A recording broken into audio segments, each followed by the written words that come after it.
Crazy scenario for World Cup 2026. The European Union and its plan to crush Argentina's ambitions. The road to glory is never paved with certainty. Yet the echoes from recent international friendlies suggest the pendulum of power is swinging back toward Europe. While the world holds its breath for the 2026 World Cup, a fascinating hierarchy is emerging. We dive deep into why tactical masters like Spain and France hold the edge, and whether traditional giants can rediscover their championship DNA in time. Blank. Blank. The continental shift. Why Europe holds the tactical edge. As we gaze toward the horizon of World Cup 2026, an unmistakable trend is carving its way through the international landscape. The tactical pendulum is swinging decisively back toward the heavyweights of Europe. While South America provides the heart and the reigning champions, it is the structural integrity of the UEFA giants that currently sets the gold standard for the modern game. The structural stability seen in teams like Spain and France is not merely a product of talent, but of a rigorous, long-term blueprint. Under Luis de la Fuente, Spain has undergone a fascinating metamorphosis. They have moved beyond the era of possession for possession's sake, integrating a high-octane transition game that utilizes the blistering pace of youngsters like Lamine Yamal. This tactical evolution, blending traditional technical superiority with aggressive, vertical pressing, makes them a nightmare to prepare for. They no longer just pass you to death, they hunt you down and strike with clinical precision. Furthermore, the 2026 expansion places a premium on squad depth like never before. In a grueling tournament format, the ability to rotate without losing tactical cohesion is the ultimate luxury. France epitomizes this Noah's Ark philosophy. Didier Deschamps possesses two world-class players for every position. When Les Bleus can lose a key starter and replace them with a Champions League-level talent without blinking, it creates a psychological barrier for their opponents. This sheer volume of elite personnel allows European sides to maintain a relentless intensity over 90 minutes, effectively suffocating teams that rely too heavily on a few individual superstars. Europe's edge lies in this marriage of depth and adaptability. While Brazil grapples with a transition of identity and Argentina prepares for life after the Messi era, the European vanguard has already codified a style of play that is both pragmatic and explosive. It is this systematic resilience, rather than individual magic alone, that likely defines who will lift the trophy in North America. Blank. The heavyweights. France and Spain's path to dominance. As we peer through the tactical lens at the road to 2026, the European contingent is casting a massive shadow over the competition. Leading the charge is Didier Deschamps' France, a squad that defines the concept of an embarrassment of riches. It is not merely about the quantity of talent, but the terrifying versatility of their profile. Deschamps has cultivated a culture where tactical discipline meets raw, explosive power, even when playing with a numerical disadvantage. As seen in their recent clash against Brazil, Les Bleus maintained a structural integrity that would break lesser teams. The depth is so profound that their second string could arguably challenge for a podium finish. While Kylian Mbappé remains the undisputed crown jewel, a player who can alter the physics of a game in a single sprint, the true strength lies in the steel surrounding him. They are a machine built for the marathon of a World Cup, possessing the clinical edge required to navigate the knockout stages. Contrasting this physical dominance is the sophisticated evolution of Spain under Luis de la Fuente. Gone are the days of sterile possession. This version of La Roja is sharper, more vertical, and infinitely more dangerous. De la Fuente has successfully bridged the gap between the traditional La Masia philosophy and the demands of modern, high-intensity football, by integrating the fearless energy of youth, specifically through the precocious Lamine Yamal and the midfield mastery of Pedri. Spain has found a new gear. They no longer just pass teams to death, they pierce through them with direct, transitional speed. The X-factor here is the synergy between veteran composure and teenage audacity. Yamal, despite his age, operates with a spatial awareness that defies logic, providing the creative spark that makes Spain's system feel complete. If France represents the unstoppable force of athletic excellence, Spain embodies the pinnacle of technical innovation. Both sides have set a standard of stability and tactical depth that places the burden of proof squarely on the rest of the world.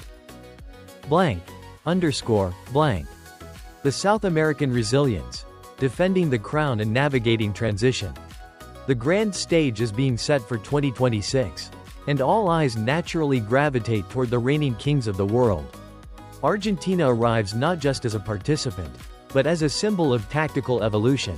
Under the meticulous guidance of Lionel Scaloni, La Albiceleste has moved far beyond the era of individual reliance. The Scaloni method is a masterclass in modern pragmatism. It is a system that prioritizes structural integrity and fluid squad rotation without sacrificing the collective chemistry that defined their triumph in Qatar. We saw glimpses of this in the March friendlies, where the introduction of fresh legs didn't skip a beat in their rhythmic possession. The burning question, however, remains psychological. Can they preserve that relentless winning DNA when the talismanic presence of Lionel Messi eventually fades? The blueprint is there, focusing on a midfield engine room that dictates tempo. But the transition from a Messi-centric world to a collaborative republic will be their greatest test. Across the border, a different kind of revolution is brewing under Carlo Ancelotti. For decades, the yellow shirt of Brazil was synonymous with Yoga Bonito, the beautiful, unscripted dance of attacking flair. But the reality of 2026 demands a grittier approach. Ancelotti is steering the Selecao toward a more disciplined, defensive-minded identity, a necessary pivot given the current shortage of elite-level finishers compared to the legends of old. This isn't the Brazil of 1970 or 2002. This is a side learning to suffer, to sit deep, and to strike with clinical efficiency. The fact that fans are still yearning for a Neymar return highlights a lack of depth and creative sparks. Yet Ancelotti's history suggests that defensive solidity is often the truest path to silverware. If Argentina represents the challenge of succession, Brazil represents the challenge of reinvention, moving away from aesthetic joy toward the raw, hard-nosed resilience required to reclaim global dominance. Blank. Underscore, blank. The dark horses and resurgent titans. As we turn our gaze toward the horizon of 2026, the traditional hierarchy of international football is undergoing a fascinating metamorphosis. Perhaps the most intriguing transformation is occurring in the heart of Europe. Julian Nagelsmann has injected a much-needed sense of modern dynamism into a German side that had looked stagnant for years. We are seeing the return of that relentless German engine, now recalibrated with high-intensity pressing and a verticality that catches opponents off guard. However, the million-dollar question remains: can this tactical sophistication survive the grueling nature of a month-long tournament? The Die Mannschaft of today is a high-wire act, capable of suffocating world-class opposition one day and losing their defensive shape the next. Their path to glory depends entirely on finding that elusive consistency that once made them the most feared tournament team on the planet. Crossing the Atlantic, we find a Brazil side in the midst of an identity crisis that would have been unthinkable a decade ago. The Neymar vacuum is a palpable reality, without his creative spark. The Selecao feels uncharacteristically rigid. Under Carlo Ancelotti, we are witnessing a pivot toward a more pragmatic, defensively sound unit. While this might be a tactical necessity given the current talent pool, the lack of traditional Brazilian flair is jarring. The midfield no longer dictates terms with the same arrogance, and the attacking line lacks the killer instinct of previous generations. This is a Brazil that must learn to win through resilience rather than beauty. A shift that has tempered the expectations of a demanding home public. The recent March international window served as more than just a series of exhibition matches. It provided a predictive barometer for what is to come. These fixtures exposed the cracks in the armor of the giants while highlighting the rapid evolution of the chasing pack. For Nagelsmann, it was a proof of concept. For Ancelotti, a reality check on the depth of his squad. As the countdown to the World Cup begins, these dark horses and resurgent titans are proving that while the balance of power may lean toward Europe's elite, the unpredictability of the beautiful game remains its greatest strength. Success in 2026 will not just be about pedigree, but about which of these giants can best navigate their own internal transitions. Blank. Underscore, blank. Strategic forecast. Critical variables for the 2026 campaign. As we look toward the horizon of 2026, the road to glory is paved with more than just tactical blueprints. It is defined by the razor-thin margins of physiological and psychological readiness. The first critical variable is the concept of the physical drop point. In a tournament of this magnitude, peak performance windows are notoriously fickle. For teams like Germany and Brazil, the challenge lies not just in their technical quality, but in timing their physical peak to hit exactly as the knockout stages begin. We have seen historical giants crumble simply because their intensity waned in the quarterfinals. Nagelsmann's high-pressing system, for instance, demands a level of aerobic capacity that must be meticulously managed to avoid a collective burnout when the stakes are highest. Furthermore, the structural integrity of these elite squads often hinges on a glaring tactical void, the deficit of a pure striker. While Spain mesmerizes with their possession and France dazzles with their explosive transitions, both sides face the haunting question of who provides the clinical finish when the game is suffocatingly tight.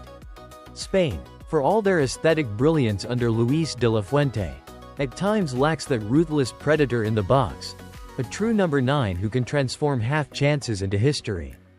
In the high-pressure environment of a World Cup, domestic form often evaporates, leaving only the cold, hard instinct of a natural goal scorer to decide the fate of a nation. Ultimately, the deciding factor will be mental fortitude in high-stakes knockout scenarios. Technical skill can get a team to the stadium, but only psychological resilience can carry them through a penalty shootout or a grueling period of extra time.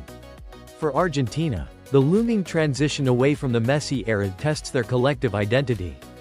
Can they maintain their winning DNA when the spiritual anchor is no longer at his physical zenith?